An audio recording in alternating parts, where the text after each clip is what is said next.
먼저 교수님, 그리고 초대해 주셔서 감사합니다. 저도 이 아주 젊은 이 학도들과 함께 이렇게 이야기할 수 있는 시간을 갖게 돼서 너무 감사드리고요.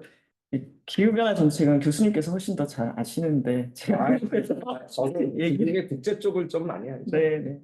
그러면 오늘 제가 준비한 내용은 저는 서울시 에너지 정책을 오래 했었습니다. 그래서 2011년부터 한 2020년까지는 서울시 도시의 에너지 정책으로 해서 자문을 했었고, 지난 정부에서 에너지 전환 정책 전반을 이제 제가 뭐 제안을 드렸다기보다는 저는 그린 뉴딜 정책에 좀 빠져서 어, 국제사회가 이제 1.5도씨 1.5도씨 그 특별 보고서 나오고 난 다음에 2018년도부터 탄소 중립에 대한 논의가 진행되기 시작했는데 탄소 중립을 어떻게 달성할 거냐라고 했을 때는 그냥 어느 정도의 정책적인 뭐 대안들이 몇 가지 나오는 게 아니라 정부 정책의 우선순위로 모든 부처에 영향을 미칠 수 있는 그런 이 우산과 같은 정책으로 작동해야 되고 예산이라든지 인력이라든지 집중 투입이 필요하다. 그래서 그때 당시에 미국에서도 그린 뉴딜 관련한 움직임이 있었고 그리고 EU에서도 그린 뉴딜이라고 붙이지 않았지만 그린 딜이라는 이런 흐름들이 있었기 때문에 한국에서도 탄소 중립을 하게 되면은 그에 버금가는 그걸 실행력으로 만들어낼 수 있는 정책이 필요하다라고 해서 그린 뉴딜 정책을 제안하고 2020년 7월 달에 이게 이 정부의 정책으로 발표가 됐는데 그때 저는 상당히 좀 설렜죠. 와, 이제 우리도 뭔가 규모 있는 이 정책을 해볼 수 있겠다라는 생각이 들었었는데 정부가 바뀌고 난 다음에 이제 이 그린 뉴딜 정책이 또 사라지게 되고 그리고 또 이제 저희가 6월 3일 날 대선을 앞두고 있잖아요. 그러면은 다음 정부에서는 이 기후 문제를 어떻게 받아서 정책을 할 거냐. 여기에 대해서 저는 좀 관심을 가지고 있습니다. 그래서 오늘 전반적으로 제가 좀 고민하고 있는 내용들을 여러분께 좀 말씀드리고 뒷부분에는 저도 그 녹색성장위원회에도 참여를 하고 지난 2021년에는 2050 탄소중립위원회 위원으로 참여를 하면서 한국의 탄소중립 시나리오 작업하고 2030년 NDC 작업에 참여를 했었거든요. 그렇게 하면서 이 환경부하고 산업부가 기후를 가지고 어떻게 갈등하는지, 또 그 사이에서 기재부는 예산이라든지 이런 것들로 어떻게 뒷받침하려고 하는지 안 하려고 하는지, 이런 정부 부처 간의 갈등들을 보다 보니까 한국에서 기후 문제가 제대로 풀리려면은 지금의 환경부 중심의 기후 거버넌스 체제로는 안 된다. 거버넌스가 바뀌어야 된다라고 강력하게 얘기를 하고 있고, 그래서 저도 6월 달부터 이 논쟁을 좀 뛰어들어가지고, 이제 기후에너지부가 유력하게 얘기가 되고 있는데, 저는 기후에너지부가 아니라 기후경제부가 필요하다라는 내용으로 지금 뭐 행정학회 발표라든지 여러 가지 학회부터 시작해서 여러 논의에서 좀 목소리를 좀 높이고 있습니다. 그래서 오늘 왜 그런 거버넌스 구조가 좀 필요하다라고 생각하게 됐는지 그런 얘기들을 여러분께 말씀드리도록 하겠습니다. 제가 한 가지만 네, 그 요즘에 보니까 그 한 십몇 년 전에 제가 사실 여기 보시면 저희도 기후 환경이라고 제가 그렇죠. 나눠놨죠. 이게 네, 우리나라 처음 나눠서 쓴 네, 거거든요.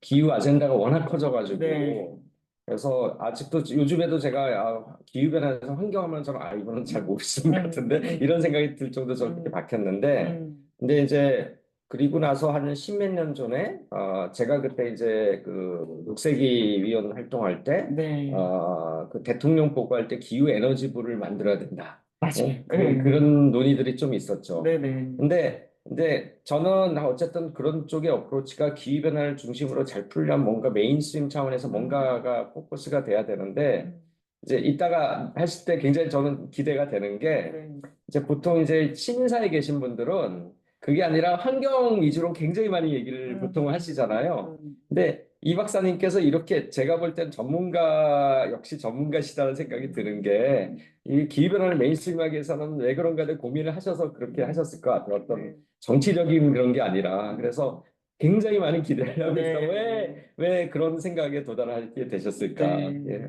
맞습니다. 네. 그래서 다들 환경 쪽, 저도 네. 환경을 베이스로 이 일을 시작해서 처음에 왜 저렇게 환경부가 당연히 기후를 해야 되는데 왜 기후 경제를 그죠. 붙이냐라는 얘기를 좀 많이 받고도 있는데 이런 얘기까지 좀 오늘 같이 좀 풀어내면 좋을 것 같습니다. 그럼 제 발표 자료를 좀 볼 수 있게 해주시면 좋을 것 같아요. 제 장표가 많은데 다 설명하지는 않고 가급적 여러분들하고 얘기하는 시간 중심으로 교수님하고도 얘기하고 네. 싶고 그렇게 진행될 수 있도록 하고 있습니다. 네, 네, 제가 요즘에 좀 빠져 있는 주제가 이게 미리 가본 2030 한국사인데 보면은 저도 2050 탄소 중립 시나리오 작업하면서 저희가 백캐스팅이라고 얘기하잖아요. 도달해야 될 미래를 그림을 그려놓고 그 미래로 도달하려면은 우리가 역으로 뭘 해야 되는가에 대한 생각이 저도 이 2050 탄소 중립 시나리오 작업을 하면서 그때 제 몸에 좀 체화가 된 것 같아요. 백캐스팅 방식. 백캐스팅 처음 국제사에서 띄운 게 네. 어딘지 아시나요? 백캐. 그게 프랑스의 이들이라는 겁니다. 제가 네. 옛날 우리가 INDC 처음 낼 때 네. 그때서 그 팀을 초청해 그때가 언제나 음. 파리 기후변화회 할 때거든요. 2015년. INDC 안 되고 예, 있었을 때. 예. 그때 그 팀을 프랑스 정부랑 같이 초청을 했었어요. 그래서 우리나라 연구소에 많이 소개를 해드렸는데 네. 이게 그래서 아마 네. 기후 경제 여러 가지 생각하시지 않을까 싶은데 네, 이게 네. 메인 그 방법론 자체도 이게 네. 그 사람들이 잘 안 하려고 그러더라고. 그렇죠. 그래서 하여간 백캐스팅 얘기하시니까 네. 맞아요. 정말 저는 네, 백캐스팅이 유용한 정책적인 함의를 가질 수 있다고 생각합니다. 이게 정말 정책에 있어서는 거의 완전히 이 생각의 방향과 자원 투입의 방향을 저는 바꾼 거라고 생각을 하는데요. 그래서 이번에 경북 산불이 크게 났습니다. 산불 이후에 이걸 보면서 제가 어떤 생각이 들었냐면은 기후가 산불의 재난의 크기를 키우는 것도 있지만 우리나라 같은 경우에는 송전탑 같은 것이 영향을 받게 되면은 이게 국지적인 산불 난뿐만이 아니라 전 국토에 이제 영향을 미치는 재난으로 발생할 수 있다라는 거고 이번에 30명 가까이 돌아가셨거든요. 그러니까 최대의 사망자였어요. 근데 이게 예전에는 산에 이렇게 불이 나면은 같이 불을 끄고 마을을 지켰는데 요즘 나이가 너무 많이 드셔가지고 같이 불을 끌 사람이 없는 거예요. 그러면서 희생자가 다 60에서 70대라는 거죠. 저는 이게 딱 한국이 앞으로 기후변화에 있어서 가축이든 적응이든 직면한 과제라는 생각이 들고 교수님 말씀처럼 왜 제가 환경으로 보지 않고 이걸 계속 경제로 보느냐라고 했을 때 탄소 중립의 핵심은 에너지 분야의 탈탄소화라고 할 수 있지 않습니까? 화석 에너지에 기반한 에너지 시스템을 바뀌어야 되는 거고 그랬을 때 에너지 분야의 급격한 변화가 일어나게 되는데 우크라이나 전쟁이라든지 이런 것들을 겪으면서 에너지 수급 안보 자체에 대한 문제도 있고 또 사람들이 접근할 수 있는 에너지 가격에 관한 문제도 생기게 되고 그게 다 사람들의 살게 되는 경제 문제와 연결되게 되고 또 그 코로나를 겪으면서 우리가 기본적인 제조 산업이 얼마나 중요한지를 각국이 다 경험하게 된 겁니다. 그래서 지금의 앞으로의 100년, 200년의 국제사회에서의 경제 키워드는 탄소 중립과 에너지 안보하고 제조의 산업 경쟁력. 이 세 가지가 핵심이 되는 상황이고, 그랬을 때 미국, EU, 중국 같은 경우를 보게 되면은 미국, EU, 중국이 우리나라 수출의 50% 이상을 차지하고 있습니다. 그래서 그들이 어떤 정책을 펼치는가가 현재 우리한테는 너무나 중요할 텐데요. 예, 미국, EU, 중국 다 에너지 안보를 중심으로 산업 경쟁력 강화를 주요 정책 방향으로 갖고 있는데 여기에 크게 씌워진 우산은 탄소 중립이다라는 겁니다. 그렇죠. 물론 트럼프 같은 경우에 자국 우선주의를 얘기하고 파리 협정 탈퇴하면서 전체적인 기후 위기 대응을 뒷걸음치게 하는 경향도 있긴 하지만 기본적으로 그 미국 같은 경우에도 해외 오염 감세법이라든지 이런 것들을 통해서 탄소 장벽을 세울 준비를 하고 있는 부분들도 있고요. 저는 보통 이건 중요한 포인트라고 생각을 하는데 네. 특히 우리 기후변화 많이 하는 사람들 저는 트럼프 때문에 요즘 분위기가 갑자기 막 기후변화 말도 안 돼 망했어 이러잖아요. 저는 아니다. 저도 그렇게 생각하지 않습니다. 트럼프가 바보다. 네. 왜냐하면 기후변화 그렇게 해서 파리 협정 탈퇴해서 중국 좋은 일만 시키고 있고 트럼프가 나간 곳은 거의 보면 우리의 미래 시장인데 미국이 하고 있던 걸 우리가 가서 대체하면은 그럼 우리 시장이 커지는 거고 미국도 연방 정부 조금 하는 거 말고는 전부 바뀔 거 사실 별로 없다. 앨런 머스크만 하더라도 기후변화 때문에 테슬라가 있는 거 아닙니까? 그죠? 그래서 그런 정확한 거를 읽어주는 게 이 박사님 같으신 분이 계신 게 굉장히 중요한 게 그렇게 해서 사람들이 저는 굉장히 좋은 말이 그맨 위에 있는 거. 그거 없는 에너지 한 번 사실 꽝이에요. 우리나라의 에너지 한 번 하시는 상당 부분의 분들은 기면을 모르는 상태에서 그냥 하시기 때문에 이게 자꾸 헛발질이 나오는 것 같거든요. 그래서 저희는 좀 더 적극적으로 얘기를 할 수 있을 것 같고, 한 가지만 제가 이제 글도 쓰고 있는 게 있는데, 최근에 각국의 주요 국가 총선 결과 좀 보셨어요? 네, 전부 기후변화 프렌들리예요. 맞아요. 예, 그래서 네, 미국 빼고는 사실 다 기후변화 네, 프렌들리예요. 네. 그래서 그런 것들도 저희들이 좀 보면 좋겠다는 생각이 듭니다. 오히려 트럼프의 역풍 때문에 네. 지금 호주도 그렇죠. 그렇고 네. 캐나다도 그렇고 네. 기후를 네. 이게 우선시하는 네. 정부가 다 들어섰어요. 그리고 영국 같은 경우에도 그렇고 네. 그래서 이게 작용 반작용 네. 그리고 이 트럼프가 탈퇴하더라도 그 밑바닥에서 흐르는 전반적인 방향성 이런 것들은 오히려 매우 중요하게 읽어야 되고 오히려 우리한테는 이게 기회일 수 있는데 맞습니다. 이제는 트럼프를 보고 우리도 후퇴한다라는 게 이게 좀 저는 말이 안 된다라는 생각이 들고 EU 같은 경우에는 경쟁력에 대한 고민이 상당히 깊고 그 그린딜을 이어서 이제 탄소 중립 산업법 관련한 청정 경쟁법 이런 것들을 가지고 지금 정책으로 가고 있고 저는 중국이 정말 중요한 이 키플레이어라고 생각합니다. 그리고 특히 지난해 녹색 전환 가속화 전략 같은 것들은 무섭게 우리가 좀 봐야 되는 거고 신질 생산력이라든지 중국 제조 2025라든지 중국이 말 그대로 백캐스팅 방식으로 도달해야 될 목표를 잡고 중국 특유의 당이 결정하면은 재원과 정책을 쏟아부어서 속도감 있게 변하고 있다라는 건데요. 그랬을 때 이러한 정책들이 에너지와 어떻게 연동되는지를 봐야 되는데 미국의 지난 3월 달에 전력 중 청정 에너지 비중이 50%를 넘었습니다. 화석 에너지를 넘어선 거죠. 그리고 IRA 추정 초안을 보면은 트럼프 기간에는 오히려 태양광 풍력은 더 늘어날 가능성도 높아지고 있습니다. 그래서 우리가 예상했던 것처럼 트럼프가 등장한다 하더라도 IRA를 무력화시키거나 전반적인 미국에서 이미 태양광과 풍력이 가격 우위를 점유한 상황을 되돌릴 수 없다라는 것들을 좀 확인하게 만드는 것 같고요. EU의 리파워 EU 정책 그대로 가고 있고 전 세계 태양광 풍력 설치되는 거의 3분의 2가 중국에서 설치가 되고 있습니다.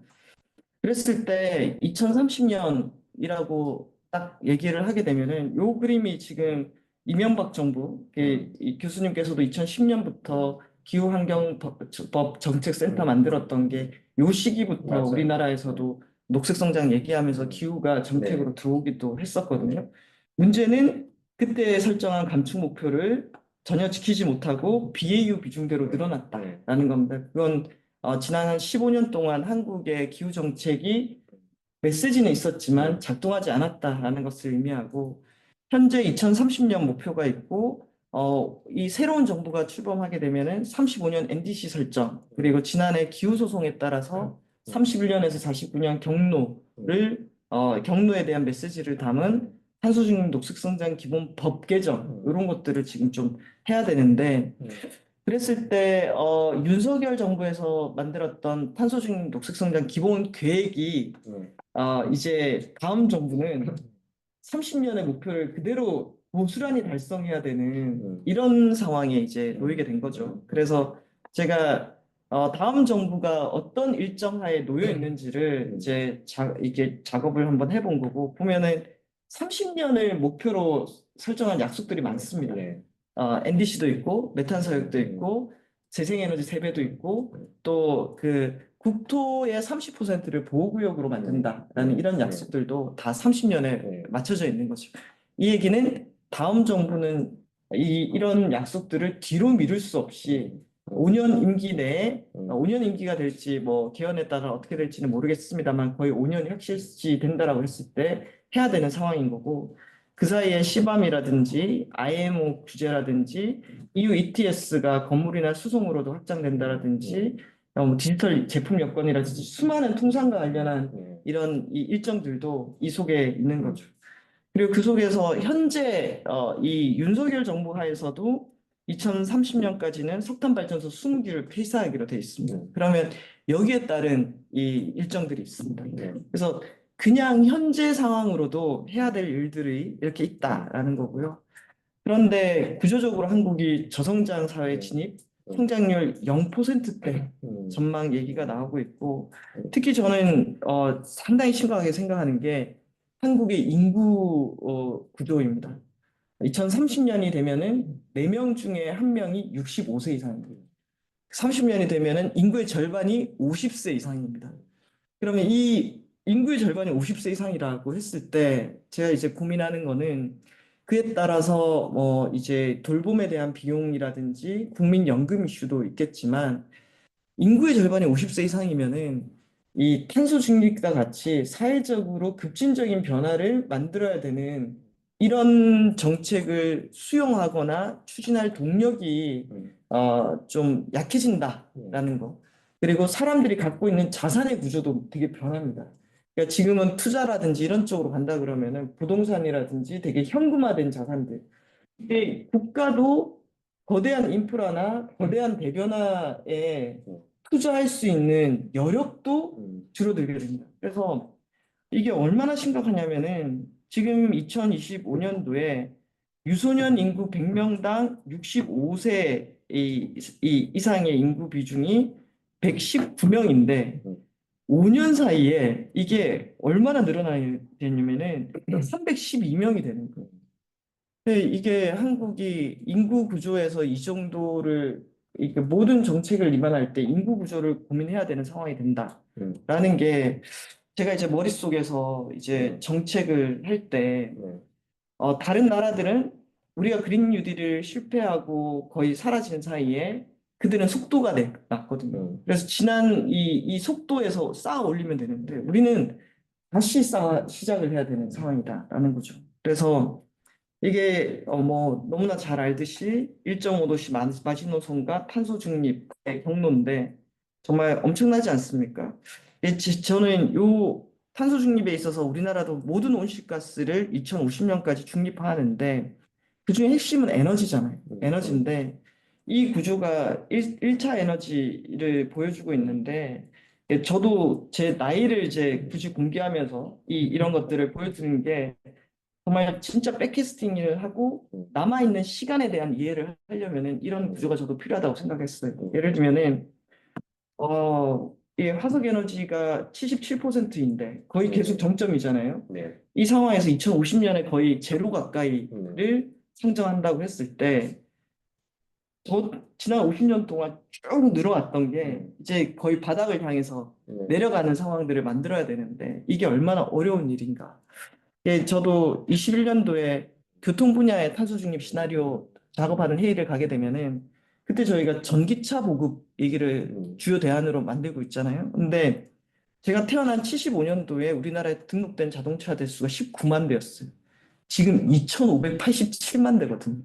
여러분 상상이 가십니까? 그러니까 이 규모와 이 사람들의 라이프 스타일이나 이런 것들이 이 그림 속에서 상상이 됩니다. 그러면은 이제 숙제가 2050년도에 한국이 2,500만 대를 전기화할 수 있느냐? 그러면 그 전기 생산량을 어떻게 감당할 거냐? 이게 자동차 대수를 유지하면서 갈 거냐? 도시 구조가 계속 이럴 거냐? 이런 질문들을 하게 만드는 거죠. 제가 여기 관련해서 하나 그 다음에도 나올 수 있을 것 같기도 한데, 네. 제가 요즘에 그 국제사회든 국내 사회든 이런 어떤 2030, 2050에 대한 논의, 이게 이제 유엔에서 정해진 스케줄 때는 그렇게 되는 건데, 먼저 제가 볼 때 첫 번째는 다음 정부에서 한다면은 2030 말씀하시면 끝나잖아요. 다음 정부는. 그러니까 이제는 중기 목표가 예전에 2030이었거든요. 근데 그게 2050으로 바뀌어야 될 것 같고, 장기 목표가 유엔에서 논의하는 게 아직 정확하게 설정하지 않은 2100년으로 보지 않을까 싶어요. 그런 거에 대한 또 다른 추가적인 작업을 할 수 있는 것들이 분명히 만들어져야 될 것 같다는 생각이 하나 들고, 두 번째는 앞에서도 얘기를 조금 해주셨는데 국제사회에서 여러 가지 지오폴리틱스가 갑자기 엄청 세지고 여러 가지 상황들이 있고 제가 사실은 이번 학기에는 제가 학생들 이 중에는 제 수업 듣는 학생도 있지만 제가 같은 과목이라도 커리큘럼 다 바꿨어요. 왜냐면은 예전에 학생들한테 가르쳐 주던 것대로 하기에는 세상이 너무 많이 바뀌고 있기 때문에 그래서 굉장히 커리큘럼 많이 바꿨거든요. 여기서도 그 작업이 필요한 것 같아요. 그거는 뭐냐면, 기존에 있었던 이런 우리나라에서 탄소 중립을 하기 위해서 정책을 만들 때, 모델링을 할 때, 저기에 대한 테크놀로지에 대해서 한계 비용 계산을 얼마나 중시하면서 하는지 그게 반드시 들어가야 될 것 같아요. 그러니까, 예를 들어서 재생에너지를 굉장히 높이는 거는 저도 찬성인데, 그러면 제가 모르는, 전 경제학자가 아니니까, 경제학자들이 봐야 되는 게, 재생에너지와 다른 옵션들이 있다고 했을 때 거기에서 마지널 코스트가 어떻게 되는가에 따라서 어떻게 브리칭을 해나가지고 갈 것인가에 대해서 디테일이 약해요. 그러니까 자꾸 싸움으로 특히 국회 가면 잘 모르니까 그냥 무조건 싸우게 되거든요. 그게 아니라 그런 지역 폴리틱스에서 굉장히 많은 기본적인 테크놀로지 한계 비용도 굉장히 많이 바뀌었을 거예요. 그리고 에너지 안보 측면에서의 어떻게 보면 이전에는 좀 덜 중요하게 접근했던 건데 이제는 좀 중요하게 더 접근이 되는 상황에서 이게 어떻게 바뀔지에 대해서 이게 모델링하는 분들 자체만 할 수 있지 않을 수도 있어요. 다른 팀, 그래서 제가 GIR도 정은혜 국장이 있을 때 제가 그런 정무적인 것도 좀 보면서 하라고 했는데 아마 하셨겠죠, 그 양반이. 근데 그런 것들이 좀 있었으면 좋겠다는 생각이 들고, 그래서 이거를 이제 다음 정부에 할 때는 이제 이렇게 해서 방향성 어느 정도 이제 잡은 다음에 그런 것들도 좀 반영이 되면 좋겠다는 생각이 좀 듭니다. 네. 네. 한계 비용 반영해가지고 각각의 네. 정책별로 네. 어느 것을 우선순위로 선택해야 되는지 이 네. 얘기는 2021년도 네. 저희 시나리오 짤 네. 때도 네. 엄청나게 얘기를 많이 네. 나왔었거든요. 네. 근데 교수님 얘기하신 것처럼 저도 이제 이런 계획 수립 과정에 참여를 해보면은 너무 좀 답답한 게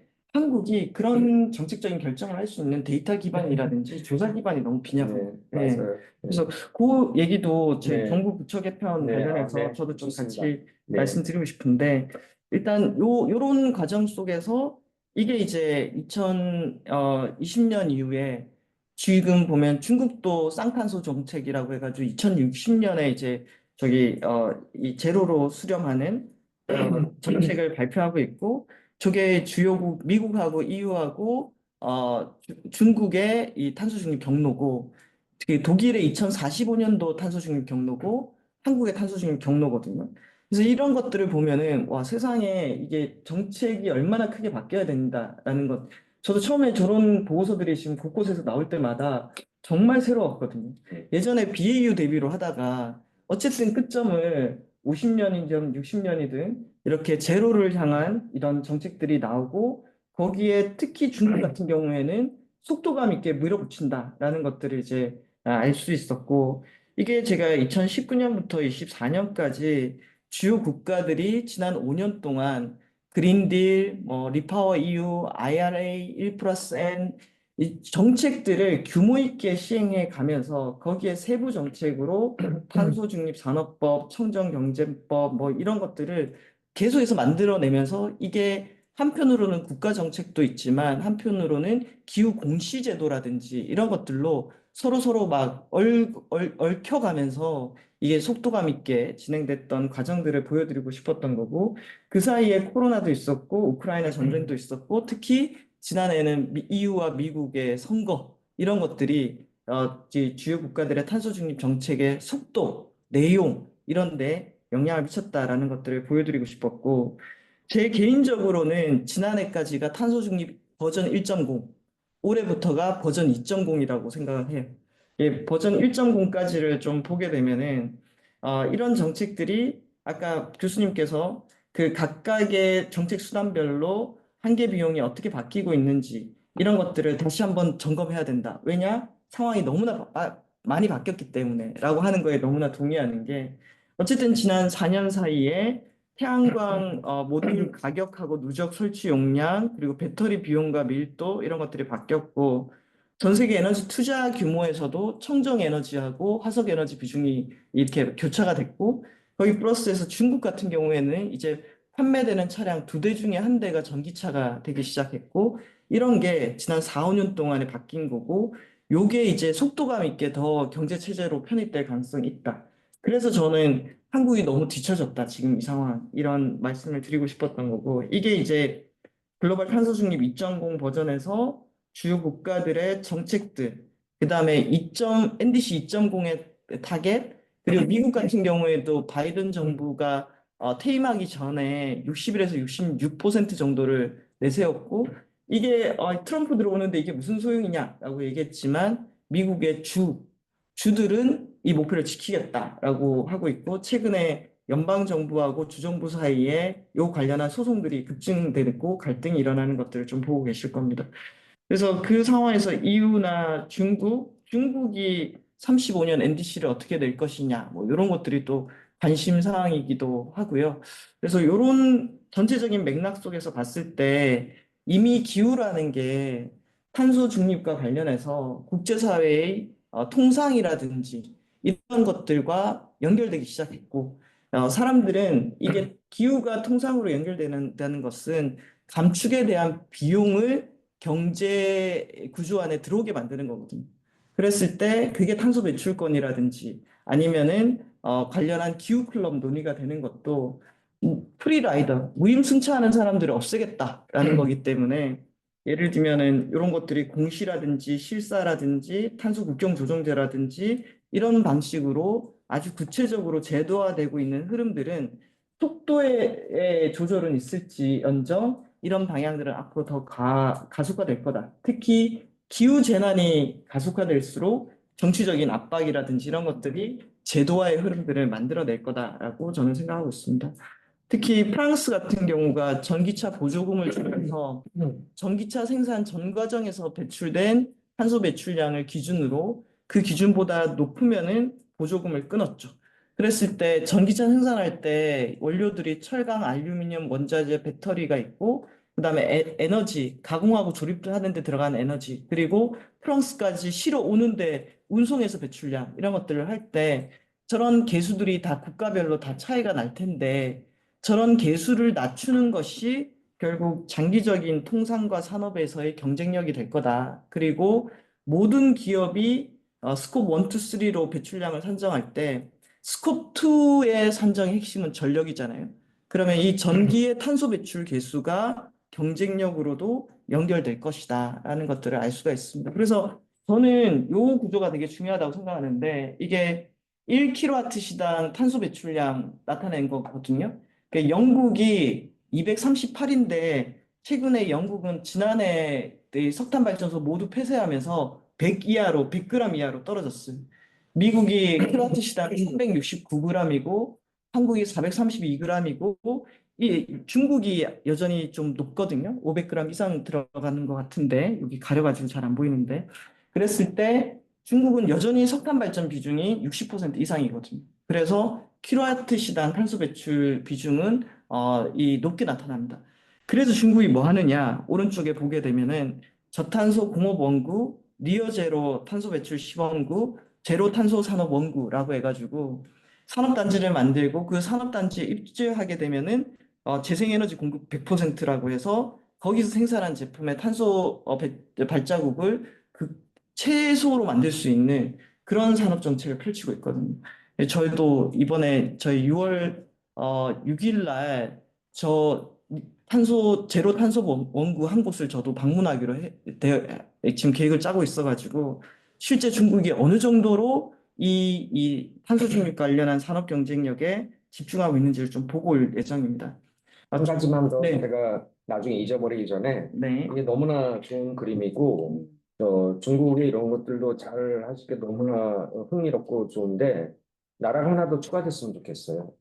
여기 지도상으로도 나왔지만 아시아에서 제일 빨간 데가 사실 인도잖아요. 네네네. 인도가 사실은 이제 보통 국제사회에서 얘기할 때 이미 이 박사님 잘 아시겠지만 중국은 어쨌든 방향성을 이제 잡기 시작했잖아요. 근데 이제는 좀 있으면 온실가스 배출 1위가 사실 인도가 될 거고 인도도 사실은 이미 진도를 내는 곳들도 있거든요. 그래서 뭐 아시겠지만 태양광 같은 거는 글로벌 솔라 얼라이언스 만들어서 네. 굉장히 공격적으로 하고 있고 네. 근데 인도에 대해서 저희들이 상대적으로 중국에 비해서 정보가 좀 적은 것 같아요. 그래서 항상 저희들이 이제는 여기 주요 국가 이거 비교를 할 때 습관처럼 이제는 인도도 하나 넣고 그래서 중국이 점점점 색깔이 옅어짐에 따라 인도도 그 패트를 따라서 갈 수 있게 해야 된다라고 보여주면은 그게 아마 특히 차기 정부나 그 다음 정부 정도에서 계속 드라이브를 걸어가야 되는 또 다른 중요한 부분이 아닌가 싶습니다. 네네. 네. 인도 상당히 중요한 말씀이신 것 같습니다. 네. 또 그런 상황에서 이제 전 중국을 네. 보고 있는데 중국의 이제 정책들을 보면은 이게 보면은 중국이 전력 분야는 우리보다 훨씬 더 시장화, 자유화되어 있다라는 거. 그리고 재생에너지 비중이 막 높아지니까 원래 재생에너지 비중이 높아지면은 전력망을 안정적으로 운영하기가 상당히 어려워지거든요. 그래서 거기에 맞게 가격 제도 시스템을 구축한다든지 아니면 ESS가 들어와서 ESS에서 저장된 전기 자체를 판매할 수 있는 구조를 하든지 중국의 전력 시스템이 상당히 재생에너지를 많이 받아들일 수 있는 형태로 급격하게 변하고 정책들이 변하고 있다라는 것들을 우리가 좀 봐야 될 것 같고 그랬을 때 저도 이번에 그 정책 제안하면서 한국도 이제는 재생에너지가 풍부한 곳에 산업단지가 입지하는 방식으로 에너지와 산업단지가 같이 움직여야 된다라는 얘기를 하고 있는데 중국 같은 경우에는 2022년도에 이미 제조업의 체계적인 이전 촉진에 관한 지도 의견인데 이게 에너지에 맞춰가지고 제조업 입지를 결정하는 거예요. 그래서 이런 정책들이 훨씬 더 먼저 진행이 됐다라는 것들을 알 수가 있고, 오른쪽 그림은 제가 지난해 이 상하이에 갔었을 때, 그 상하이에 있는 상하이 엑스포를 제가 간 적이 있었는데, 그 상하이 엑스포에서 제가 정말 깜짝 놀랐었거든요. 상하이 엑스포에서 주로는 장비라든지 설비 시스템을 많이 볼 줄 알았는데 핵심은 중국의 금융이더라고요. 중국의 금융이 탄소 중립 산업에 얼마만큼의 투자를 하고 있고 이 시장 규모를 키워가고 있는지 이런 것들을 좀 봤던 기억이 있었는데 어쨌든 그 미국이 좀 약화된 사이에 탄소 중립 관련한 산업이라든지 이런 논의를 중국이 완전히 주도까지는 아니더라도 이런 영향력을 계속 가지고 가지 않을까라는 생각이 들었습니다. 예, 여기서 이제 이렇게 한국 상황을 좀 다시 보면은 왼쪽 그림하고 오른쪽 그림이 저희 탄소 중립 시나리오거든요. 2050년. 그래서 2021년도에 짤 때는 아직 30년 남았다. 근데 그새 시간이 훅 가가지고 25년 안에 저 그림이 저렇게 갈 거냐 이런 고민들도 좀 들고 이게 새 정부가 들어오면은 이 다시 작업들 이런 것들이 좀 필요할 것 같다라는 생각도 듭니다. 근데 저기서 정말 좀 핵심은 맨 왼쪽에서 차례차례 그 아래쪽부터 전환, 그리고 산업, 그다음에 이제 건물, 수송, 그리고 폐기물, 그리고 농업, 축산, 수산 분야거든요. 저걸 이제 어떻게 하면 쭉쭉 내려가지고 시나리오를 만드냐 해서 A안, B안 있는데 A안 딱 보시면은 이 맨 아래쪽에 있던 귤색 부분이 완전히 사라졌잖아요. 저 얘기는 2050년까지 우리나라의 석탄 가스 발전이 제로가 된다라는 것을 상정한 거예요. 예, 그랬을 때 그때 당시에 이제 전력 믹스를 보게 되면은 A안, B안이 있는데 어쨌든 탄소 중립 사회에서의 재생에너지 비중 70%에 부탄소 가스 터빈 21.5%, 그다음에 원전이 한 6% 정도 이렇게 이 전력 믹스가 변할 거다라고 전제를 두고 탄소 중립 시나리오를 짠 거거든요. 그러면은 25년 사이에 우리가 저 구조로 갈 수 있느냐라는 질문, 그리고 저는 2050년에 탄소 중립이 못 될 수도 있다고 생각해요. 지금 상황에는 거의 못 되는 게 거의 확실시 되는데 그러면은 2050년이 아니라 60년, 70년이라도 저 목표를 달성하기 위해서는 지금은 어떤 전력 시스템, 전력 가격 체계, 전력 생산 방식, 전력 관련 인프라, 전력 관련한 사람들의 인식 이런 것들을 갖춰야 되는가를 준비를 해야 되지 않을까라는 생각이 들고 제가 한 가지만 네. 제 코멘트를 잊어버리기 전에 해도 돼요. 두 번 슬라이드 앞에 하나만 더 가주시겠어요? 네. 우리나라 정부에서 이거 할 때 그리고 이 박사님 제가 저기 국제 감축을 굉장히 많이 하는 걸 알고 계실 거고, 네네네네네네. 제가 항상 하는 얘기가 제가 아까 마지널 코스트 얘기했잖아요. 그리고 저희가 데이터의 그 충분성이 어느 정도 되고 릴라이어빌리티가 어떻게 되는 그런 얘기도 했는데 현재 우리나라의 파리 협정 이거 모든 것들이 파리 협정 목표를 달성하기 위해서 갖고 열심히 하는 거잖아요. 그럼 우리나라 하는 거는 결국 파리 협정의 목표를 달성하면 되는 거잖아요. 그죠? 그래서 파리 협정에서 목표를 달성할 때 국가 단위로 하는 게 원칙인데 지역 단위로 할 수 있고 그 이유죠. 이유는 지역 단위로 그렇게 할 수도 있다고 해서 하고 있는 데도 있고 또 하나가 NDS를 국가 간에 협력해서 달성해도 된다는 게 있죠. 그게 6조죠. 그래서 6조를 굉장히 많이 하고 이거는 국가 단위로 크게 해야 된다 그러는데 예컨대 제가 국외 감축 국내에서는 제가 그런 얘기 안 해요. 예를 들어서 국내 탄소 중립을 달성하기 위해서 산림을 집중해라 저 그런 얘기 안 하고요. 그건 절대적으로 양이 안 나오기 때문에. 근데 국제사회에서는 산림 부분이 엄청나게 많이 줄일 수 있고 한계 비용이 엄청 싸요. 그러면 거기서 우리가 어떻게 그래서 제가 산림청을 많이 도와주는 걸 아시는지 모르겠는데 제가 산림청을 굉장히 가깝게 지내는 이유 중에 하나가 우리나라가 그 국제사회에서 궁극적으로 모든 것들이 이 파리 협정의 목표를 달성하기 위한 건데 거기에서 국가 간의 협력을 하라고 그러고 현재 우리나라 선진국하고 달성돼서 개도국 중심으로 돼 있거든요. 개도국들의 엔디스를 보면 거의 많은 나라들이 다 산림, 농업이란 말이에요. 그럼 거기에 가서 정말 충분히 줄여주고 그다음에 거기에서 파리 협정에서 나눠서 쓸 수 있다고 그러니까 그렇기 때문에 저는 탄소 시장이라든지 사온다 이런 말 저 굉장히 싫어하거든요. 그 컨셉이 그런 게 아니다. 이건 국가 간의 협력을 해서 그 결과를 같이 달성을 시키고 거기에 대해서 그 결과를 어느 정도 나눠 가질 수 있는 시스템이 있고 어떻게 나눠 가니까 이익 분배 문제인데 그래서 그걸 제가 산림청 같은 거 어떻게 해야 된다 제가 그래도 우리나라 정부는 그 가이드라인도 없어요 사실. 그래서 그런 국제 감축이라고 불리는 부분이 굉장히 중요하다고 생각하는데 모델링 하시는 분들이 보면 그게 항상 빠져 있거든요. 그 이유가 왜 그러냐면 말씀하신 데이터가 없어요. 데이터가 없으니까 이분들은 모든 것들이 우리 테리토리 안에서의 데이터를 가지고 하시니까 이거는 왜 없는 게 들어왔지? 라고 생각하시는 분들이 있어요. 그래서 여기에서 그 국제 쪽에서의 그런 것들을 가늠을 하는 게 이제 모델링 하는 분들의 코어가 될 수도 있고 또 다른 거를 얹어야 되는지 제가 거기까지는 아직은 솔루션은 없지만 여기에 분명히 그런 거를 설명하는 그림들은 하나씩 분명히 들어가는 게 궁극적으로 아까 산업 경쟁력이라고 그러셨잖아요. 산업 경쟁력을 우리나라는 국내뿐만 아니라 국제사회 가서 높여줘야 되는 나라잖아요, 사실은.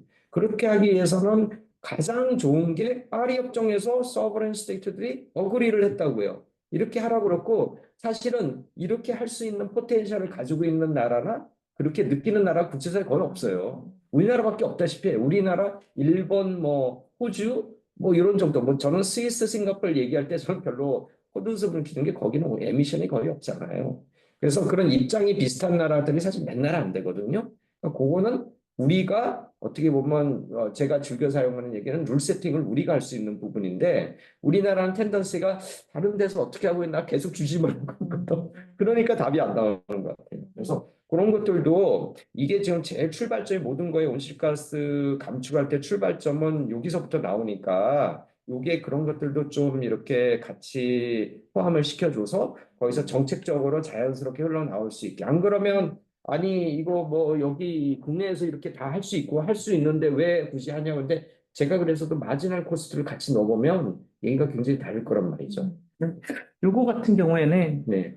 2021년도에 저는 제가 개인적으로 그때 탄소중립위원회에서 제가 간사 역할을 했었거든요. 그러다 보니까 거의 모든 분과의 감축 회의에 참여를 했었어요. 네. 그래서 요게 이루어지기까지 예를 들면 저같이 외부에서 들어간 민간위원이 있고 네.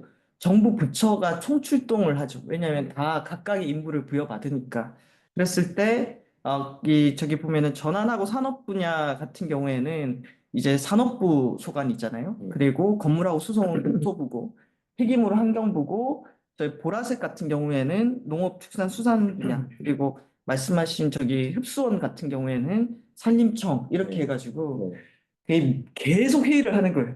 그리고 매번의 회의는 각각의 분야에서 감축 수단하고 감축 방안들 그리고 어느 정도의 이 정책이 있으면 어느 정도 줄어드는가에 대한 수치를 계속해서 가지고 오고 그럼 이제 저희는 탄소 중립을 달성해야 되니까 처음부터 다 제로에 가깝게 줄여오지 않으니까 네. 회의를 거듭하면서 각각의 부처들을 막 조정해서 내리고 내리고 내리고 하는 작업이 네. 진행되죠. 나중에는 이제 부처끼리 싸우죠. 음. 우리는 이제 충분히 다 줄였다. 다른 데서 더 여력이 있다. 이런 과정을 통해서 이제 좀 만들어낸 건데, 그러면서도 저희 위원들도 계속 얘기한 게 데이터를 더 가지고 와라. 이 수치가 맞는 거냐? 그리고 이거 하는데 비용이 얼마나 드는 거냐? 비용 추산 가지고 와라. 이렇게 실제로 이게 다 그냥 비용으로 치면 어마어마한 비용이지 않습니까? 그래서 그때 이제 공무원들도 호소를 하듯이 얘기를 했었는데, 이런 작업 처음 해본다. 탄소 중립까지 작업. 그러니 데이터나 이런 것들이 아직 좀 빈약하다. 이런 얘기를 했었는데, 말씀처럼 이게 지금 하면은 그때보다는 더 데이터가 나가 있겠죠. 나아가 네. 있겠죠. 그래서 이런 과정들을 저도 좀 거쳐야 되지 않을까 네. 싶고, 이것도 그때 시나리오로 짰던 네. 거잖아요. 네. 로드맵이 아니라. 네. 그래서 업데이트되는 과정들이 네. 좀 저는 있어야 될 것 같다라는 생각이 좀 네. 들었습니다. 예. 그리고 그랬을 때 에너지 분야만 좀 보면은 이 각각이 할 얘기들이 진짜 많거든요. 산업 분야도 그렇고 전력 분야도 있고. 그런데 저는 전력 분야만 좀 얘기를 하면은 이런 식으로 IEA 같은 경우에도 에너지 분야의 탄소 중립 로드맵이 있고, 저는 핵심이 에너지로 한다 그러면은 최근에 이제 책이 나오기도 했는데 화석 에너지를 완전히 전력화하는 겁니다. 그리고 화석에너지가 했던 일을 전력으로 하기 때문에 전력에 대한 수요량이 늘어나게 될 거고, 늘어나는 전력 수요량을 감당하기 위해서는 전력 설비가 늘어나야 되는데, 그랬을 때 CO2가 안 나오는 에너지원으로서 IEA 같은 경우에는 전력의 90% 재생에너지, 원전 10% 전망하고 있거든요. 우리나라도 이 시나리오를 보게 되면은 A안 같은 경우에는 재생에너지 70이고 B안 같은 경우에 60으로 되어 있습니다.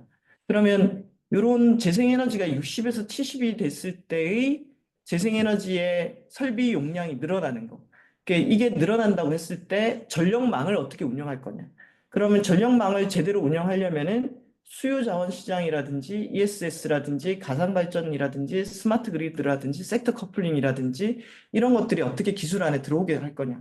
그럼 이게 다 뭐다? 저는 경제고 일자리라고 저는 생각을 하거든요. 그래서 이런 상황으로 가게 될 거고, 국도의 에너지 시스템도 지금 대형 발전소에 의존하고 있다면은 2040년, 50년이 한국이 정말 탄소 중립 사회로 간다고 했을 때는 서남해를 중심으로 한 해상 풍력, 그리고 지역별 분산 에너지 시스템 이런 걸로 가야 되는 거고, 왼쪽과 같은 그림이 오른쪽과 같은 그림으로 바뀌면서 결국 세계에서 가장 큰 산업으로 성장하게 될 게 재생에너지 기반의 전력 시스템을 어떻게 운영할 거냐.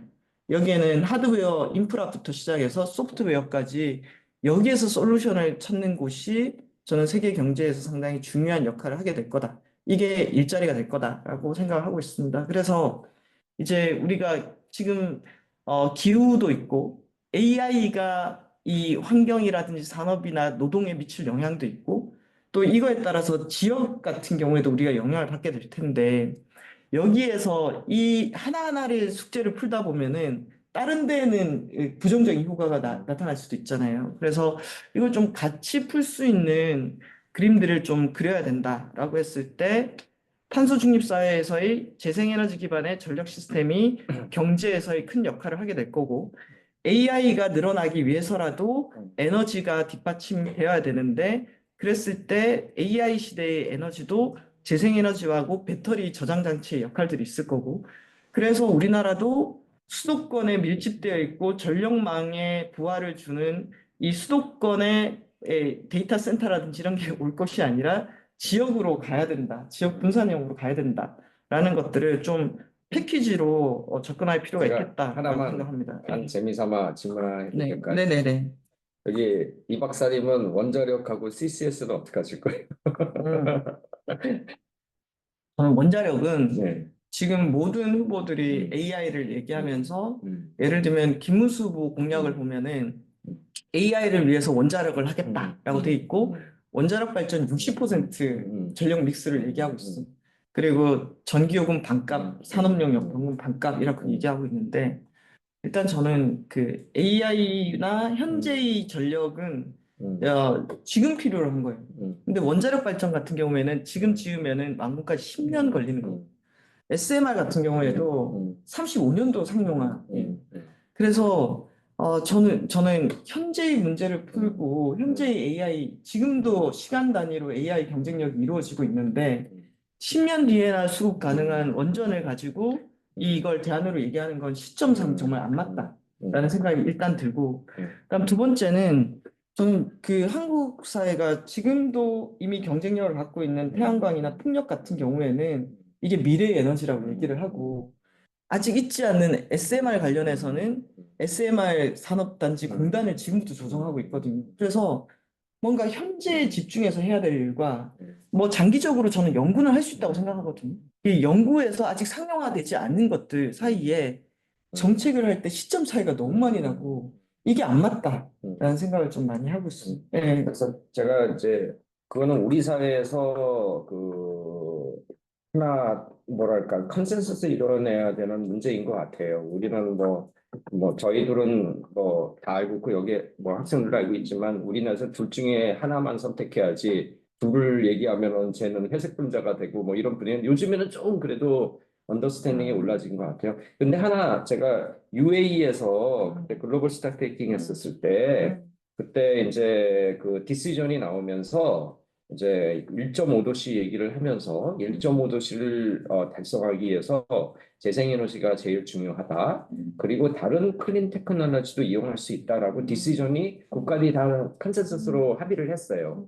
그래서 우리나라의 그 제가 뭐 전 사우디에서도 몇 달 살아보고 그쪽에 비전 2030도 그때 있을 때 들여다보고 했었는데 제가 그래서 자꾸 모든 거에 궁극적으로는 이 마지널 코스트 그리고 지금 이 박사님 얘기한 마지널 코스트 현재 마지널 코스트와 미래 마지널 코스트가 있는 거죠, 그죠? 그런 거에 대해서 좀 더 뭐랄까 그 정량적인 분석이 좀 통합적인 차원에서 일단 해놓고 거기에서 정책의 임플리케이션을 찾아볼 수 있고 물론 정권에 따라서 프레퍼런스가 다를 수는 있겠죠, 그죠? 난 그럼에도 불구하고 이게 우리 정부의 우리 정당에 좀 더 맞는 방향성이어서 좀 더 강조한다. 그렇지만 이게 데이터상으로 이렇게 나와 있는 거를 완전히 어느 쪽이 됐던 이건 아니야 한쪽만 하는 거는 좀 나중에 또 다른 정권은 뭐 바뀔 수도 있고 안 바뀔 수도 있잖아요. 그런 정책 컨시스턴시 측면에서는 오히려 부정적인 영향이 나올 수 있다는 생각이 좀 들고 그게 하나 이제 항상 제가 하는 생각이 두 번째는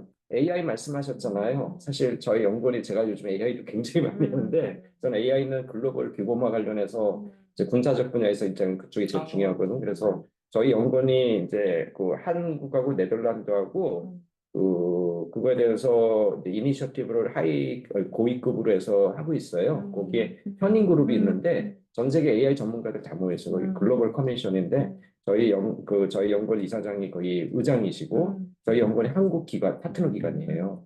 그래가지고 AI를 많이 보고 있는데 AI를 말씀하셔서 맨 처음에 저기 이 박사님이 슬라이드 보여주실 때 앞에가 어떻게 된다고 해서 그때 제가 말씀드릴까 말까 하다가 지금 드리는 거 거기 보면은 탄소 중립이 있고 에너지 안보가 있고 산업 경쟁력이 있잖아요. 거기 하나가 더 있으면 좋겠어요. AI. 그리고 넣는다면 하나 더 있으면 좋아요. 그게 늙지 않지 그런 미티게이션과는 약간 관련성이 없는 걸 수도 있지만 그게 궁극적으로 부처 간의 가버넌스 이슈라는 게 있으신데 그러면 헬스 관련된 거예요.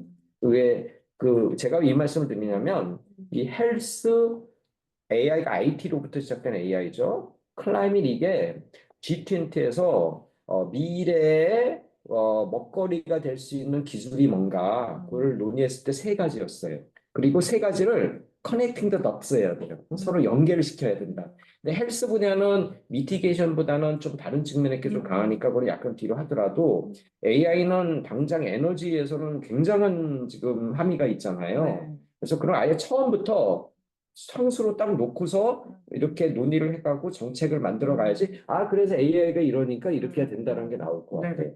요게 지금 그 연세대에서 네. 요 선중 전환이라고 해가지고 네. 기후하고 AI하고 인구를 같이 엮어가지고 네. 포럼을 만들어서 운영을 네. 하고 있거든요. 네. 그래서 저도 그래 그 한국 사회뿐만 아니라 앞으로 우리가 정책을 볼 때 네. 기본적으로 좀 같이 머릿속에 넣어야 될 게 음. 기후하고 AI하고 인구다라고 네. 생각하고 있는데 교수님께서도 말씀대로 앞에 이제 제가 현황을 얘기하려고 네. 했던 건 그런 네. 그 내용이었고 말씀처럼 요걸 같이 좀 네. 보면서 그 시각으로 네. 정책을 만드는 거 네. 이런 건 되게 중요할 것 같다라는 생각이 듭니다. 예.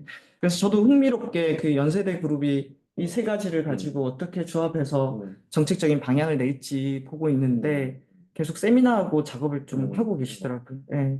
그래서 저도 머릿속으로 계속 세 개를 섞어가지고 시각화해서 어떻게 좀 볼 거냐라는 고민을 좀 하고 있습니다.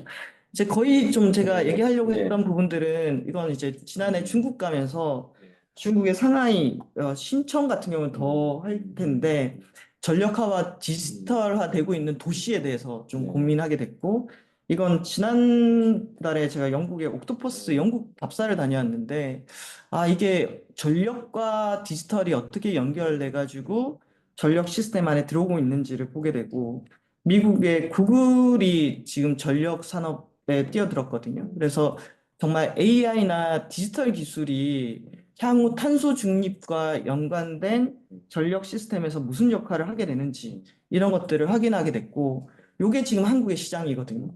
한국도 전력 상황이 엄청 급변하고 있어요. 그리고 또 제도가 바뀌면서 한전이 도대체 앞으로 어떤 역할을 할 거냐, 우리도 군산 에너지 관련해서 어떤 시스템으로 갈 거냐, 가격은 어떻게 할 거냐, 전력 시장은 어떻게 할 거냐, 엄청나게 많은 숙제와 과제들이 갑자기 지금 좀 쏟아지고 있다라는 거고, 그 속에서 저는 우리나라에서도 단기 전략과 중장기 전략 같은 것들이 필요하고, 결국 재생에너지 기반의 전력 산업을 수출 산업으로 육성하는 게 필요한데, 이랬을 때 제가 수출하자는 게 태양광, 풍력 이런 게 아니라, 이 가능성이 추가되는 전력 시스템을 어떻게 운영하고 모듈화할 거냐, AI와 관련된 전력 시스템을 어떻게 설계할 거냐, 이런 것들을 전반적으로 봐야지 된다. 기존에 우리나라가 수출 산업으로 여겼던 자동차라든지 석유화학이라든지 철강이라든지 조선이라든지 이런 것들도 시스템이 완전히 바뀔 필요가 있다. 그래서 산업 전환에 더불어서 추가적인 이런 것들이 필요하고 그것과 같이 가려면은 재생에너지 관련한 일자리 경로 시스템이라든지 이걸 할 수 있는 사람들을 교육시킨다든지 이런 것들이 같이 가야 되는 것들도 전략적으로 필요하다라는 그래서 잠깐만 두 개 슬라이드 앞으로 가. 요거 네네. 수출 산업이라고 그러셨잖아요. 네네네. 지금 수출 산업을 하면 수출을 하는 거 아닙니까? 그죠? 네네네네. 수출해서 우리가 수출 상품을 말하자면 아니면 서비스를 수출해가지고 돈을 벌어오는 거잖아요. 그죠? 네네. 그게 경제 성장이다. 네. 네. 경제 성장이잖아요. 근데 저는 그거를 좀 더 체계화할 수 있다고 하는 게 그래서 저는 국제 감축 사업이란 말을 안 쓰고 항상 국외 감축이라고 그러는데 국외 감축이 그렇다는 거예요. 그러니까 이 지금 무슨 말이냐면 네네. 여기 계신 여러 가지 것도 있잖아요. 네네. 이런 것들을 우리는 개도국만 생각하는데 네네. 사실 선진국하고도 할 수 있잖아요. 그쵸, 선진국 그쵸. 시장이 더 큰 것도 있죠. 그쵸, 그쵸. 그거를 할 때 그냥 민간에서 이런 것들을 할 수 있게 또는 정부 할 수 있게 했었지만 그걸 통해서 분명히 하는 궁극적인 결과는 뭐죠? 온실가스가 감축되는 거 아닙니까? 네. 그러니까 그 나라 인벤토리에서 온실가스 감축되는 거 포텐셜을 계산을 하고 거기에 우리가 가져와서 우리나라가 한계 비용이 너무 높으면 그거를 한계 비용을 낮춰주는 걸로 우리는 국제사회에서도 이렇게 했다라고 네. 활용하잖아요. 네. 그러니까 이게 우리나라의 국외 감축하는 사람은 탄소시장 하면 다른 가에서 크레딧에서 사온다고 생각하잖아요. 그거는 6조 세계에 제가 항상 얘기하는 게 일부라는 거예요. 더 크게 정부가 나서서 수출 산업을 육성하는 차원은 그거를 넘어서는 굉장히 큰 차원이 있습니다. 그래서 이 박사님이 요거 보여주니까 제가 너무 눈이 반짝 뛰어가지고 그래서 제가 학생들한테 야 6조가 이게 해외 일자리 창출이고 우리 요즘에는 경제 성장 목표가 10% 성장이 아니라 온실가스 어떻게 많이 줄일 거냐를 해놓으면 줄이는 게 탄소 중립 테크놀로지를 디플로이를 해야 되니 그러면 투자가 일어나야 되고 그게 경제 성장이다 제가 맨날 그렇게 가르쳐 주거든요. 근데 그거잖아요. 그래서 그런 것들이 요번 다음 정부가 들어온다면 이제 거기에서 메인스트림 작업이 필요한 것 같아요. 이게 항상 대통령실에 가면 나중에 이제 가버넌스 얘기 좀 하시겠지만 보면 항상 이슈가 이거잖아요. 그런 쪽으로 메안드로 가려면 이거는 경제냐, 안보냐, 막 하다가 없거든. 그죠? 그럼 없으면은 중간에서 존 캐리가 했듯이 그런 걸 만들어 놓다든지 뭐 그런 것들도 필요할 거는 같아요. 그리고 정부 차원도 부처 차원도 있겠지만 또 대통령실도 그런 게 있을 거고. 네. 어쨌든 저거 보고 너무 반가운 것 같아요. 네. 아마 저는 이제 에너지를 좀 네. 중심으로 보다 보니까 이런 네. 포지션들을 네, 생각할 맞아요. 때 교수님 말씀하신 그런 영역으로의 확장도 네. 필요하지 않을까 싶습니다. 일단 이제 이게 마지막인데 저는 산업 정책이 필요하다고 생각해요. 그렇기 때문에 기후가 환경이 아니라 에너지 전환을 기반으로 한 산업 정책으로 에너지 전환과 공급망 재편, 일자리 전환이 같이 가야 된다. 결국 뭐 독일 주도했던 기후 클럽도 최근에 힘이 빠지긴 했지만 국제사회에서는 프리라이더를 최소화하기 위한 제도적인 것들을 최대한 만들 거다. 탄소 중립으로 가는 과정에서 그걸 만들 수밖에 없을 거고 그러려면은 제품 생산 전 과정에서 탄소 감축이 필요할 거고 거기에 전력의 탄소 배출 계수 저감과 에너지 전환이 핵심이 될 수밖에 없다라는 거고 결국 저 오른쪽에 보면은 기업에서의 지속 가능성 공시라든지 이런 것들도 속도가 늦어지긴 하지만 대응할 수밖에 없다. 이걸 피한다고 되는 일이 아니다라는 거고 마지막으로는 이런 과정이 급격하게 일어날 때 영향받는 산업이라든지 사람들이 있을 수밖에 없기 때문에 그에 따른 안전망을 갖추기 위한 이 네 가지가 제가 생각하는 정책에서 갖춰야 될 요소이고 결국은 이게 기후라는 정책이 앞으로 가기도 하고 뒤로 가기도 하는데 여러 가지 톱니바퀴가 같이 굴러가고 있다. 재난이 강해지면은 정치적으로 목소리가 높아질 수밖에 없고 또 이제는 30년 NDC, 35년 NDC, 50년, 60년, 70년 계속해서 목표를 세우고 이행 점검하는 체계로 갈 수밖에 없다. 그런데 이게 국가 단위의 이런 감축 규제는 산업이나 에너지, ESG, 그다음에 기후 공시 이런 작지만 크게 작동하는 규제들과 같이 돌아갈 수밖에 없고 기존의 시스템을 지키려고 하는 관성이라든지 백래시 같은 경우도 있을 수 있다. 그린래시가 있을 수 있다. 하지만 다른 톱니바퀴들의 힘이 훨씬 더 클 거다. 뭐 이렇게 저는 생각하고 있습니다. 그래서 그러면 어떻게 할 거냐라고 했을 때 저는 저는 여섯 가지인데요. 기후정책 통합이 중요하다. 어쨌든 이게 한 부처로 될 수 있는 게 아니다. 탄소 중립 시나리오를 짜더라도 모든 부처가 다 들어오거든요. 그러면은 기후정책의 주류화를 위해서는 대통령 비서실의 기후수석 신설이 필요하다라는 생각이 있고 통합과 조정, 지금까지 환경부하고 산업부하고 맨날 싸우고 맨날 환경부가 지는 구조였어요. 솔직히 얘기하면은. 이게 안 된다. 결국 기후가 중심이 돼서 이제 정책의 이 메인스트림으로 작동하려면은 지금까지 나온 건 기후 에너지부거든요. 근데 저는 기후 에너지부로 안 된다. 기후 경제부가 필요하다. 이게 가장 중요한 건 재정이거든요. 기재부에서 기획 부분에 이 탄소라든지 기후 쪽이 들어가 줘야지 재정 쪽으로 커버가 가능하다라는 거고 전 탄중이 내실화가 필요하고 탄중이 내실화의 핵심이 교수님 아까 얘기하신 한대 비용에 기반한 정책을 할 수 있는 데이터 기반의 정책을 집행할 수 있는 구조를 만들어줘야 된다. 탄중위 위원들이 거수기로 작동하면 안 된다라는 생각을 하고 있는데 요 거버넌스를 만드는 게 제일 저는 어려울 것 같아요. 그러니까 요거는 이게 저의 고민은 법도 있고 계획도 있고 실행 체계도 있는데 왜 작동하지 않는가? 한국은 이런 상황인 거고 저는 그거의 상징이 이렇게 환경부 관할에 있는 폐기물이 우리나라 전체 배출량이 차지하는 게 2%거든요. 근데 주무부처야. 예, 사실은 우리나라 이 배출량의 94%가 에너지하고 산업공정이거든. 결국은 배출을 가장 많이 하는 것이 책임지고 집행과 이 감축량에 대한 책임이 달성 여부를 갖고 가야 된다. 그리고 우리나라 배출권 거래제 톤당 가격 10,000원대도 아니거든요. 유럽의 12분의 1 수준이고 중국의 2분의 1 수준이. 예.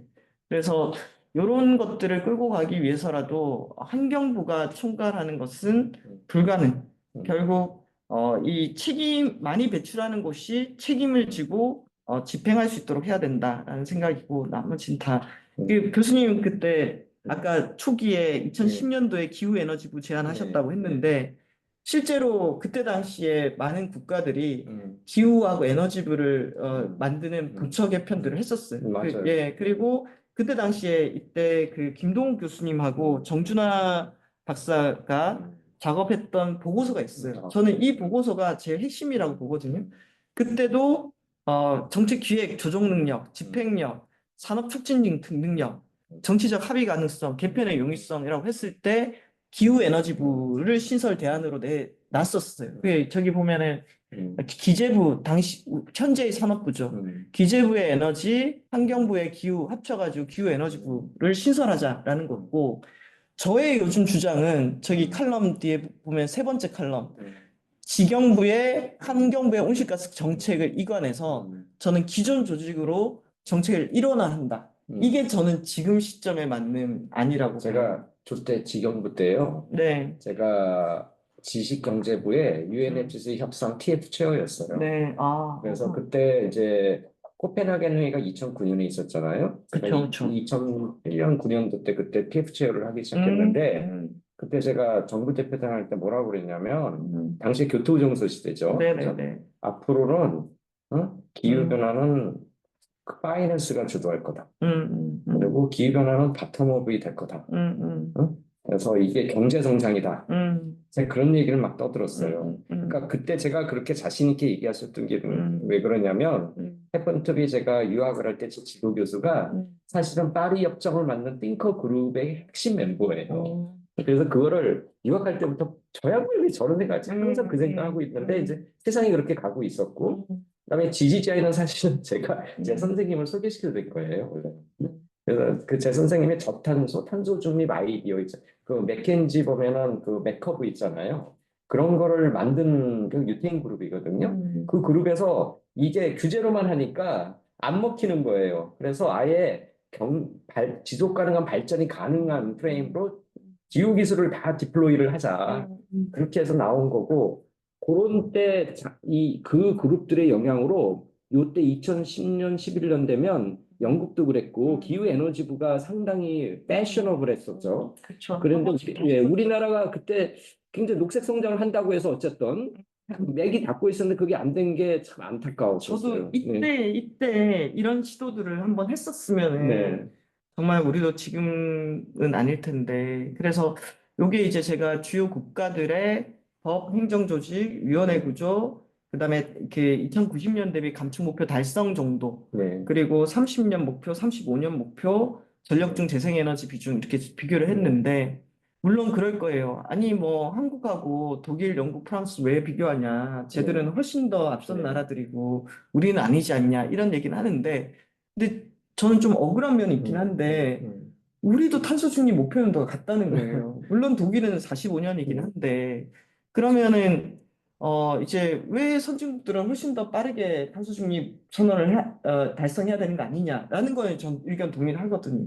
근데 우리도 어떻게 하다 보니까 2020년도에 탄소 중립 선언을 했어. 음, 근데 음, 지금 생각해도 그때 우리가 선언을 안 하고 버틸 수 있었냐라고 음, 하면은 음, 저는 음. 버티는 게 더 이상한 상황으로 지금 된 거잖아요. 그래서 이들이 어느 정도를 달성했고 어떤 거버넌스 구조를 갖고 있는지 이런 것들은 좀 볼 필요 있다라는 제가 생각이 그런 들고 측면에서 말씀하니까 하나만 더 네. 말을 얹어보면은 아까 전 세계에 말하자면 질서가 지금 많이 바뀌고 있잖아요. 음, 지정학의 대두라는 기원이라는 이름하에. 근데 놀랍게도 저기에서 우리가 말하는 선진국, 제가 요즘에 이제 저는 국제 쪽을 많이 하니까 이제 다른 분야 사람들과 같이 묶여가지고 각 주요 국가마다 가가지고 1.5 트랙 포럼도 하고 그러거든요. 가보면 우리는 웬만한 유럽에 있는 나라보다 더 큰 나라예요. 그렇죠. 응? 그렇기 때문에 여기서 영국, 독일도 엄청 지금 어려워지고 있는 거 누구나 다 알잖아요. 그러니까 이 나라랑 우리가 거의 같은 수준을 해야지. 오히려 우리나라의 리더십을 발휘하고 우리나라 통상국가의 지위를 유지하기 위해선 너무나도 스스로가 안 하고 있는 거죠.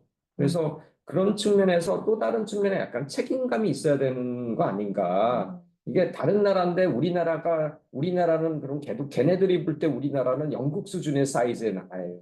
응? 근데 우리나라 그런 면에서는 당연히 좀 뒤처지고 있는 것들이 왜 그럴까에 대해서 심각한 고민이 있어야 되는 거고, 요번에 정책이 새로 들어온다면은 말씀하신 대로 실제 실행이 가능한 서로의 코디네이션이 아니라 실행이 가능한 부분이 되어야 될 것 같다는 생각이 굉장히 많이 듭니다. 그래서 제가 최근에는 네덜란드에 다녀왔는데요.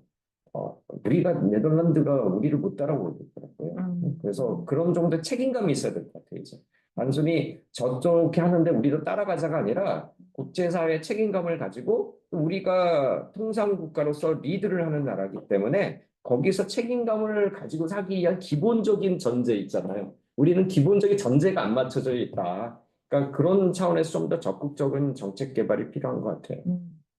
확실히 정말 네. 코로나 이후에 네. 이전에 제가 이렇게 해외 네. 나와서 네. 사람들 만났을 네, 때랑 네, 이후에 만났더니 한국의 네. 위상이 정말 많이 다르더라고요. 달라졌어요. 완전히 달라서 이게 우리 진짜 책임 음. 국가의 반열에 올랐다라는 것들은 그래서 제가 자꾸 얘기하는 게 저 국제적으로 자꾸 말씀드리는 게 우리나라가 책임을 갖는다는 건 국내에 대한 문제도 있는데 국제사회에서 우리나라에 보는 기대치가 엄청 높은 거예요. 맞아. 뭐 K-팝이 대표적이잖아요. K-팝 수준으로 해야죠. 그렇잖아요. 그럼 지금보다 한 100배는 열심히 해야 될 것 같아요. 그러니까 진짜. 제가들한테 K-pop 얼마나 열심히 하는데 진짜 야, 아이돌들이 너희들 성격이 나빠지겠는데 괜찮겠냐고 제가 가르쳐 주는 예, 거예요. 진짜 그렇습니다. 이게 이런 정부 개편 논의가 있었고 이게 저도 이제 제가 지난달에 저도 영국을 한번 쭉 돌면서 저랑 친한 분 사실. 그래요? 이 2008년도 당시에 이 얘기를 하더라고요. 저는 말씀하신 것 중에서 이 얘기가 되게 흥미로웠는데 환경 문제가 아니란 걸 깨달았기 때문에 에너지 기후 변화도 만들었다.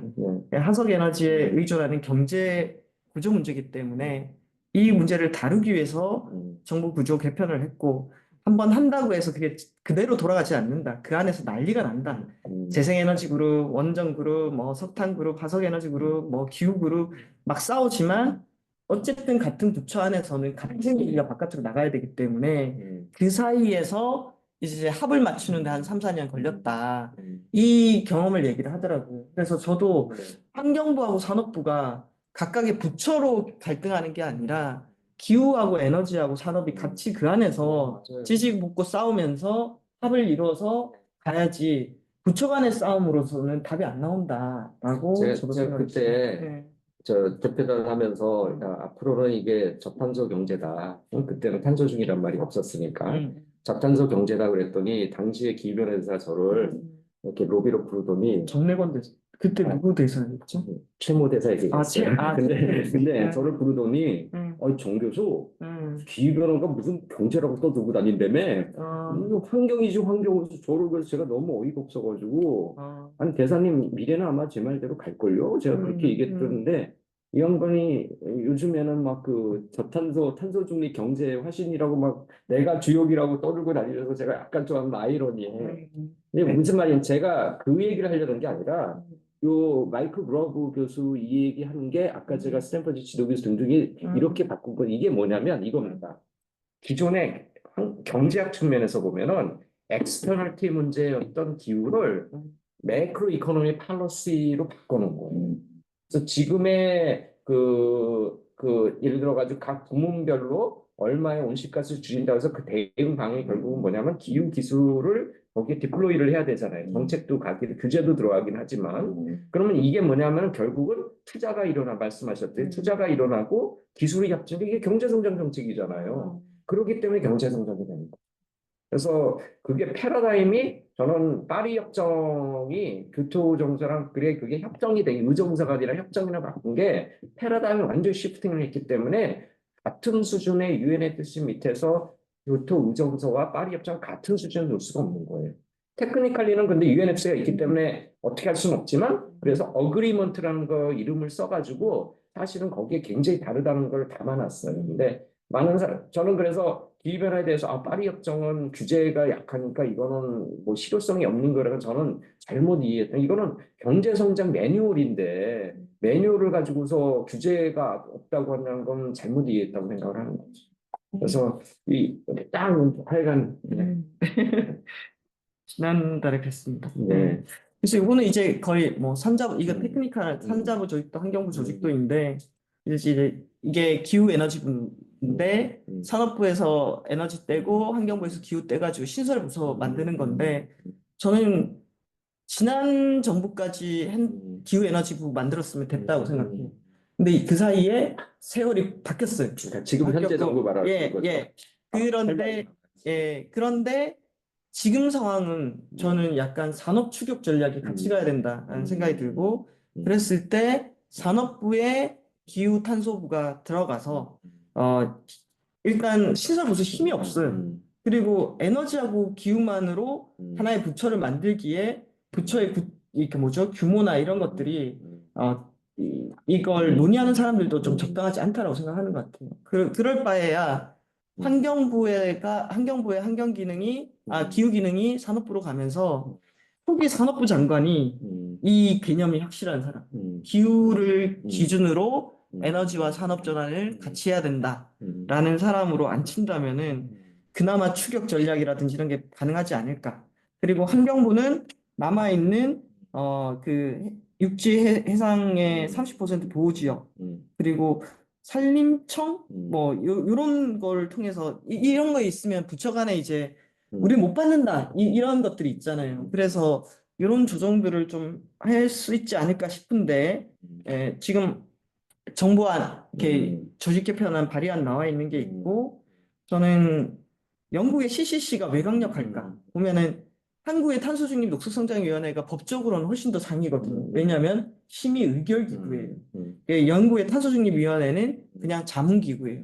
근데 영국의 기후변화위원회가 훨씬 더 강한 것은 거기에 사무국에 45명의 분석가와 과학자들이 있는 거예요. 그래서 45명이 써내는 기후 예산, 탄소 예산 보고서라든지 이 권고안을 정부가 무시할 수가 없는 거예요. 그러다 보니까 이 영국의 기후변화위원회가 어떤 방식으로도 보고서를 냈을 때 이거보다 설득력 있는 대안을 정부가 못 낸다 그러면은 자문 결과를 따라가는 구조. 이게 예를 들면 여기가 다 마지널 코스트에 의해서 해법의 어느 것들을 우선순위를 해야 되고 사회적 비용이 얼마나 들고 감축하는데 얼마나 들고 엄청난 300페이지, 400페이지까지 보고서들을 다 공개하거든요. 거기에 비해서 한국 같은 경우에는 이런 정책 결정, 예를 들면 시나리오 만들었을 때 마지막 코스트라든지 이런 것들이 공개되는 게 안 되잖아요. 예. 그래서 저는 이 탄소중립위원회는 엄청난 데이터와 이런 자료를 바탕으로 근거 있는 자료들을 계속 내놓고 그걸 기반으로 정책이 갈 수 있도록 유도하는 기능, 그리고 또 만약에 산업부가 기후 기능을 갖고 간다 그러면은 산업부가 이 목표를 달성하지 못했을 때 최종 책임과 이런 것들을 묻고 이게 안 됐을 때 추가로 정책을 하도록 하게 할 수 있는 권위와 명령할 수 있는 권한이 탄소중립위원회에 있어야 된다고 생각하거든요. 그러면은 그에 따른 위상이라든지 예산이라든지 이런 것들은 다시 좀 논의해 볼 여지가 있지 않을까라는 생각이 듭니다.